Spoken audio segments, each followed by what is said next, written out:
আজকে অনেক কিছু মনে পড়তেছে, অনেক স্মৃতি মনে পড়তেছে যে আমার এই হাঁড়ি পাতিলগুলো মধ্যে যে আমার কত স্মৃতি আমি আপনাদের বোঝাতে পারবো না।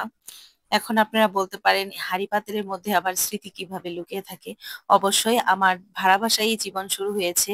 আর এই ভাড়া বাসার মধ্যে এই হাঁড়ি পাতিলগুলা আমার মা, আমার বোন সবাই এই হাঁড়ি পাতিলগুলা কিনে দিয়েছিল। কিন্তু আরো অনেক আছে যেগুলো আমি ব্যবহার করি না, কিন্তু নিত্য প্রয়োজনীয় জিনিস যেগুলো ব্যবহার করি ওগুলো একটু নষ্ট হয়ে গেছে। যদিও এগুলো আমি চেঞ্জ করতে অনেক মায়া লাগে, যে সংসার জীবনের নতুন হাঁড়ি পাতিল গুলা কি আর ফেলে দেওয়ার যায়, সেজন্যই আর কি এতদিন এগুলা ব্যবহার করছি।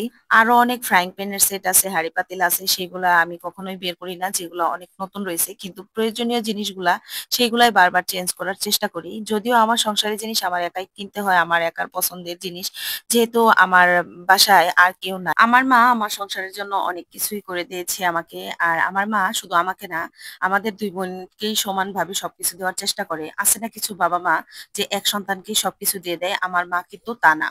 আমরা কিন্তু দুই বোন, আপা হচ্ছে বড় আর আমি হচ্ছে ছোট, তাই বলে যে মা আমাকে সবকিছু দিয়ে দিবে তা কিন্তু না, আবার আপাকেও যে সবকিছু দিবে তা কিন্তু না। ভাই বোনের মধ্যে সম্পর্ক মধুর থাকে কিসের জন্য জানেন? বাবা মার জন্য। আর এই বাবা মা যদি ব্যতিক্রম হয়ে যায় তাহলে ভাই বোনের মধ্যে সম্পর্ক নষ্ট হয়ে যায়।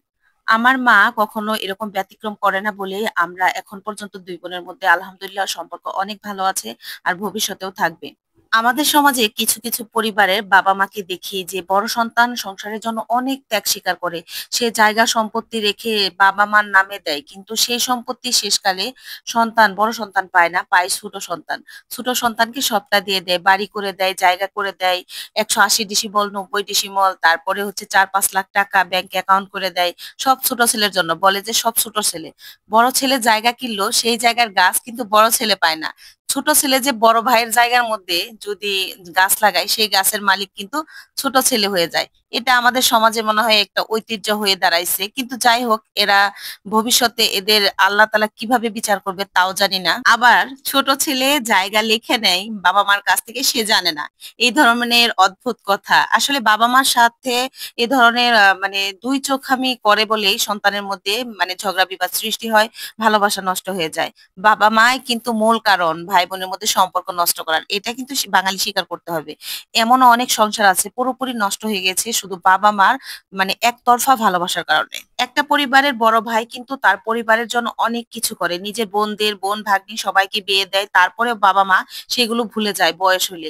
ছোট ছেলের কথা চিন্তা করে, বড় ছেলে যে তার সন্তানের জন্য কিছুই করে নাই সেটা একবারও চিন্তা করে না। আবার ওই পরিবারে যদি কোনো ননদ থাকে, মাশাআল্লাহ, সেই ননদ গুলা তো নিজেরা সম্পত্তি খাওয়ার জন্য নিজের ছেলেদেরকে দিয়ে ওই পরিবারের মেয়েকে বিয়ে করায় যাতে ছোট ভাইয়ের সম্পত্তি খাওয়া যায়। তো যাই হোক, এখানে আমি অনেক কিছুই কিনলাম আর অনেক কথাই শেয়ার করলাম, যেগুলো আমাদের সমাজে অনেক দেখা যাচ্ছে, তাই শেয়ার করলাম। যদি আপনাদের ভিডিওটা ভালো লেগে থাকে তাহলে অবশ্যই লাইক কমেন্ট শেয়ার করবেন। আর হ্যাঁ, আমি সামনের ব্লগে সব দেখাবো কি কি কেনাকাটা করেছি। আজকে এই পর্যন্তই, টাটা।